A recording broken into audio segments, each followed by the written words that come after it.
बंदी छोड़ सतगुरु रामपाल जी परमेश्वर जी की जय हो। परमात्मा की सभी प्यारी आत्माओं को दास का सत साहिब।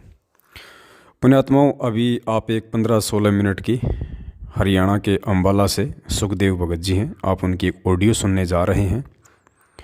दास ने पूरी ऑडियो सुनी है, बड़े ध्यान से सुनी है, और ऑडियो सुन के एक बार लगा कि मुझ पवन दास को इस भाई का मैसेज अपनी आवाज़ में संगत तक पहुंचाना चाहिए। लेकिन परमात्मा ने कहा कि नहीं बेटा, ये शब्द यदि इस भाई की आवाज़ से जाएंगे तो ही ये संगत पे असर करेंगे, क्योंकि परमेश्वर ने वो संदेशा उस भाई की लैंग्वेज में ही आप जियों तक पहुंचाना था।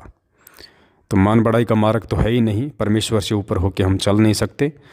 तो प्रार्थना दास ये करेगा कि आप जी इस ऑडियो को ध्यान से ज़रूर सुने, एक एक शब्द को सुनने का प्रयास करें। शायद किसी भाई को अच्छी लगे और अपने जीवन में उतार ले, तो मालिक की बहुत बड़ी मेहर हो सकती है। सत साहिब, जय हो बंदी छोड़ के। सतगुरुदेव की जय। बंदी छोड़ सतगुरु रामपाल जी भगवान की जय। मैं सुखबीर दास, परमेश्वर का चेरा नौकर कुत्ता, परमात्मा की प्रेरणा से भगत समाज को एक संदेश देना चाह रहा हूँ, और भगत समाज को ये संदेश परमात्मा का मानना ना मानना उस भगत के विवेक पर निर्भर करता है कि उसने किस स्तर का ज्ञान समझा है। क्योंकि जीव जो है गलतियों से ही सीखता है।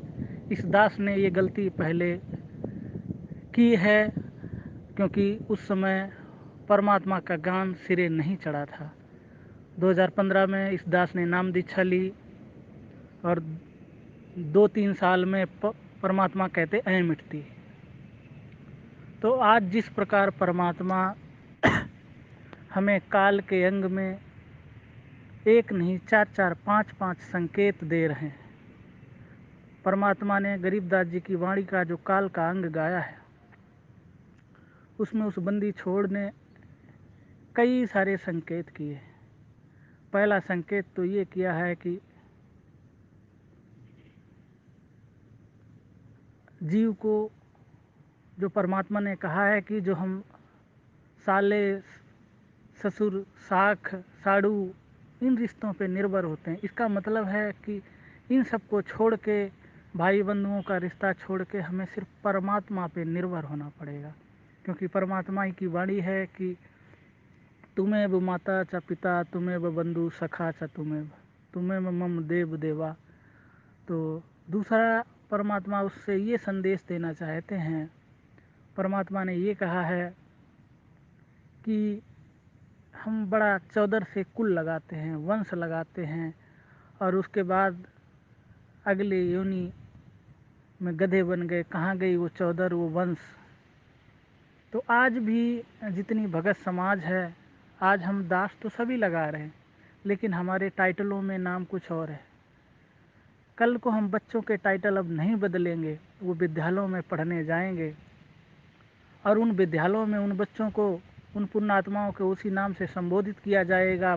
फलाने सिंह यादव, फलाने सिंह द्विवेदी, फलाने सिंह जाट, फलाने सिंह ठाकुर साहब।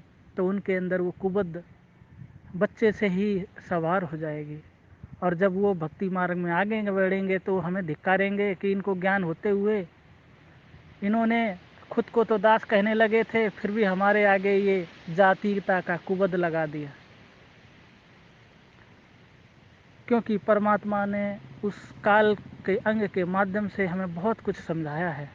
उसमें परमात्मा ने, चाहे पवन भगत जी ने जो एक विशेष सिख समाज के लिए चर्चा की थी, क्योंकि परमात्मा किसी चीज़ को थोपते नहीं। जब तक प्राणी को ज्ञान नहीं होगा तब तक किसी भी चीज़ को नहीं त्याग सकता। वो शुरुआती दौर होता है जब पुण्यात्मा परमात्मा के ज्ञान के लिए जाती। उस समय परमात्मा यदि ऐसा कोई विधान लागू करते हैं एक विशेष धर्म पे, तो वो प्राणी उस चीज़ को नहीं स्वीकार करेगा, परमात्मा से नाम दीक्षा नहीं लेगा, क्योंकि उस समय वो अज्ञानी है, ज्ञानी नहीं है। उस समय उसको नहीं त्याग सकता। इसलिए परमात्मा ऐसी चीज़ों के लिए नहीं प्रेस करते, नहीं नियम में फॉलो कराते हैं। दूसरी चीज़ होती कि उसको देख के दूसरा सिख भाई भी उस परमात्मा के ज्ञान की तरफ बढ़ेगा। लेकिन अब वो समय नहीं रहा। अब वो पुण्यात्मा ज्ञान की सीढ़ी में आ गए, ये संधि काल में आ गए। अब उनको वो स्पेशली जो पगड़ी रूपी, जो मान रूपी, क्योंकि आज भी पगड़ी हम देखते हैं, नेताओं को पगड़ी पहनाई जा रही हैं, बड़े बड़े घरानों में, राज घरानों में पगड़ी पहनाई जाती है, शादियों में वो पगड़ी बांधते हैं, वो अभिमान का प्रतीक है। और उस अभिमान को, प्रतीक को, एक भगत को हटाना पड़ेगा।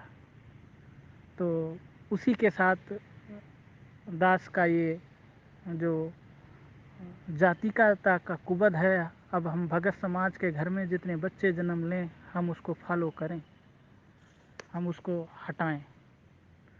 दूसरा, परमात्मा की प्रेरणा से जो काल प्रेरणा वर्ड चल रहा है, काल प्रेरणा, परमात्मा ने कहा है कि जब तक ये प्राणी 21 ब्रह्मांडों को पार करके सतलोक में नहीं प्रवेश करता, तब तक आप काल व्यवस्था में हो। हर प्राणी काल व्यवस्था में हो। तो परमात्मा के ज्ञान के विरुद्ध कुछ भी कार्य करता है, वो काल प्रेरणा ही है। क्यों परमात्मा कहते काल प्रकट नहीं होता। परमात्मा ने अपनी वाणी में कहा कि काल प्रकट नहीं होता। यदि किसी को अहंकार हो गया तो वो अहंकार रूप में काल प्रकट हो गया, अहंकार काल बन गया। जिस प्रकार परमात्मा कहते हैं कि दो भाइयों के बीच झगड़ा हो गया तो वो झगड़ा काल बन गया। तो इन वर्डों से कुछ पुण्यात्माओं को ठेस लग रही, ये ठेस वाले वर्ड नहीं हैं, क्योंकि ये परमात्मा के विधान के वर्ड हैं। क्योंकि हम उसी व्यवस्था में हैं और उस परमात्मा के विधान का ही ये एक अंग है। काल प्रेरणा ही होती है।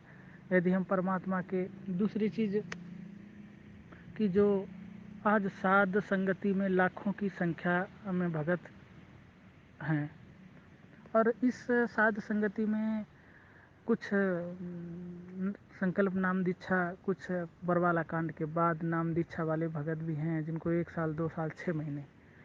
तो परमात्मा कहते धीरे धीरे रे बना धीरे सब हो, माली सींचे मूल को आए पड़े फल हो। तो ये भक्ति मार्ग है। ये परमात्मा का ज्ञान एक दिन में सिरे नहीं चढ़ सकता। एक दिन में आप ज्ञानी नहीं बन सकते। इस परमात्मा के मार्ग में अज्ञानी बन के लाइफ एंडिंग तक चलना पड़ेगा। तो नए भगत हैं वो अन्य एक ही भगत पे जिम्मेदारी ना समझें। इतने सारे सत सेवक हैं, उन भक्तों के नंबर लें। वो व्हाट्सएप में जो ग्रुप चल रहे हैं, कुछ छोटी मोटी समस्याएं होती हैं तो उन भक्तों से विचार विमर्श करें। यदि आप सोचेंगे कि हम साध संगति से जुड़ गए और ज्ञानी बन गए, मार खा जाएंगे। क्योंकि ये भगत के लिए, जीव के लिए अज्ञानी बनकर चलने वाला मार्ग है। सेम वही हमारे जितने सतसेवक बड़े भाई हैं, उनके लिए भी इस दास की एक विनती है कि जो समय 6-7 साल का गुजर गया, उसमें जो आज बीच में एक क्षमा रूपी मिशन आया, वो परमात्मा का एक बहुत बड़ी कृपा रही। क्योंकि एक भगत के ये बहुत बड़ा, भगत के लिए बहुत बड़ा साधुता का रोल है क्षमा मांगना। तो इसके साथ हम वो परमात्मा के वो हर रूप को धारण करने वाले करेंगे, जो परमात्मा ने हमें ज्ञान दिया है, जो परमात्मा ने हमें राजा इनका वशिष्ठ जी और राम के गुरु विश्वामित्र जी का उदाहरण दिया। वशिष्ठ जी विश्वामित्र को ब्रह्म ऋषि बोलते थे। इस तृष्णा से उन्होंने उनके 100 पुत्रों की हत्या कर दी। एक दिन जब वो पेड़ के नीचे बच्चों को पढ़ा रहे थे, तो उन बच्चों ने कहा कि हे गुरुवर, वो क्या नाम, वशिष्ठ जी से शिष्यों ने कहा कि वो वशिष्ठ जी कितना निकम्मा इंसान है जिसने हमारे 100 भाइयों की हत्या कर दी। उसी समय वशिष्ठ जी बोले, नहीं बेटा, वो बहुत अच्छा आदमी है, और उसके अंदर एक क्रोध है, क्रोध यदि खत्म हो जाए तो वो बहुत अच्छी पुण्य आत्मा है। तो वशिष्ठ जी को मारने के लिए उसी पेड़ पे वो बैठे हुए थे विश्वामित्र जी। जब विश्वामित्र ने ये वचन सुने, विश्वामित्र उसी समय डाली पकड़ के नीचे कूद गए और कहा, हे ऋषि जी माफ़ कीजिए। तो उसी समय वशिष्ठ जी ने कहा कि विश्वामित्र, आज से आप ब्रह्म ऋषि हो गए, आओ ऋषि जी बैठो। उस समय वशिष्ठ जी ने ये नहीं कहा कि आप मुझे मारने आए थे, आपके क्या भाव थे, आपने इतनी बड़ी गलतियाँ क्यों की। क्योंकि जब आत्मा निर्मल हो जाए, आत्मा निर्मल हो जाए, उसके बाद ये सब चीज़ें ख़त्म हो जाती हैं। इसी को क्षमा कहते हैं, इसी को ये भाव कहते हैं। उसके बाद ऐसे भाव नहीं लाए जाते कि हम वहाँ क्षमा मंगवाएंगे, वहाँ करेंगे। ये तो फिर और एक अभिमान वाली बात आ जाती है, एक और नीचा दिखाने वाले कि पूरे सत्सेवक गलत चल रहे थे। ऐसी भावनाएं नहीं। ये निष्कर्ष है कि जिस समय प्राणी क्षमा यदि मांग रहा है तो मांगने वाला भी उसी समय उसको माफ़ कर दे तो वो क्षमा है।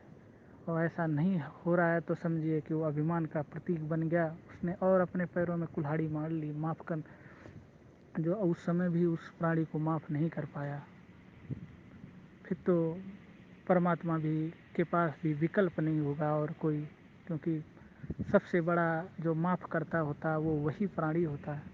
क्योंकि परमात्मा ने एक उदाहरण ऑलरेडी राजा अम्बरीश और दुर्वासा ऋषि वाला दे रखा है। इसलिए बड़े भाइयों से भी अनुरोध है कि ये जो छोटे भाई हैं हमारे, आज नए नए जुड़े हैं, साल 2 साल 3 साल, जिनकी अभी ऐ नहीं मिटी, जो परमात्मा सत्संग में बोलते हैं कि एक बच्चे से जब पिता कहता है एक पेन लाओ तो बच्चा कहता है ये पेन पेन, उसके बाद वो ऐ ऐ करके फिर दे भी देता है, क्योंकि उसको पता भी है पेन, पर उसकी ऐ नहीं मिटी। तो इस प्रकार उनको भी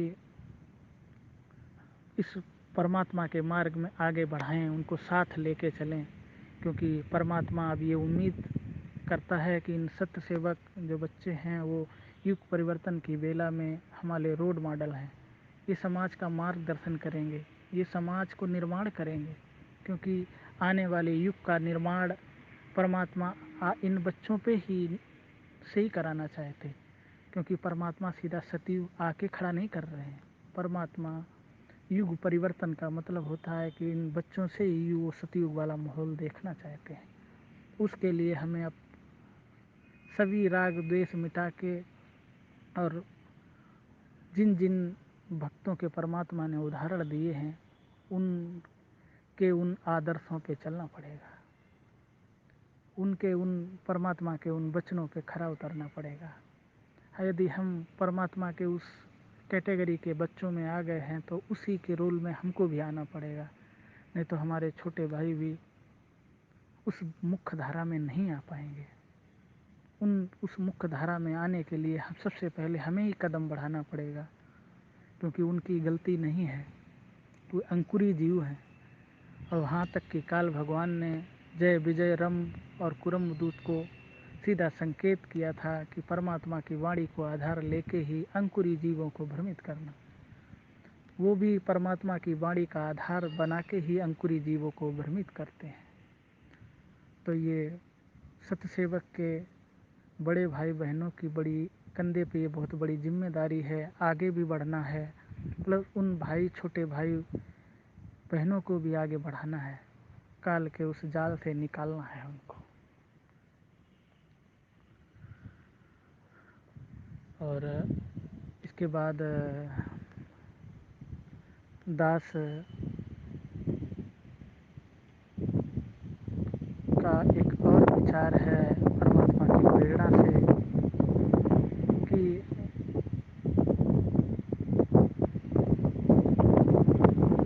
जो आज पिछली पीढ़ी का समय खड़ा हुआ है, विनाश काल की स्थिति खड़ी हुई है, तो कुछ भगत आत्माएं कहते हैं कि डरावनी स्थिति। परमात्मा कहते हैं भय बिन भक्ति न होई। तो भैया जब डर नहीं होगा तो भक्ति भी नहीं हो सकती। आज नए भगत हैं, उन्हें यदि डर नहीं होगा तो वो आगे नहीं कदम बढ़ सकते। डरावनी चीज़ अलग है।